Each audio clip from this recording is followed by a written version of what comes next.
And J.D. Vance destroyed Tim Walz with facts, logic, and charisma. We'll get to it, okay? We'll get to it. But before we get to it, I want to make sure that a little teensy tiny story doesn't accidentally get swept under the rug.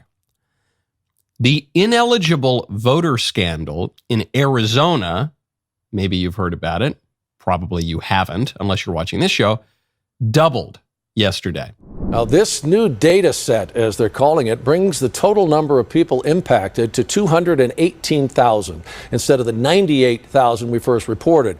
These people were mistakenly marked as having provided documentary proof of citizenship, and Arizona voter registration database now has correctly flagged the impacted individuals. Election officials say they will contact the affected Arizonans with information regarding their status after the general election.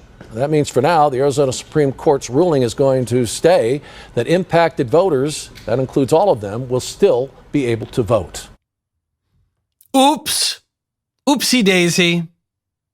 I'll translate that rather euphemistic language. The Democrat-run government of Arizona was forced to admit yesterday, thanks to a public records request, that 218,000 people, and counting, are on the voter rolls illegally. Just in Arizona, 218,000 voters, 1 in 20 voters in a state that Joe Biden won in 2020 by roughly 10,000 votes, are illegally registered.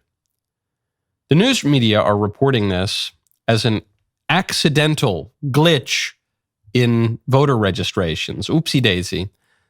But these hundreds of thousands of people in a crucial swing state that could decide the presidential election 20 times over are illegally registered to vote. And the Arizona Supreme Court has ruled that they get to vote anyway. The media are already admitting that this supposed glitch could affect even more voters. And the craziest part, here's the craziest part of the whole thing. They only legally need to provide proof of citizenship to vote in state and local elections. These people specifically do not need to provide proof of citizenship to vote in federal elections. Given the scope of the problem that we are told does not exist, why do you think that might be? I'm Michael Knowles. This is The Michael Knowles Show.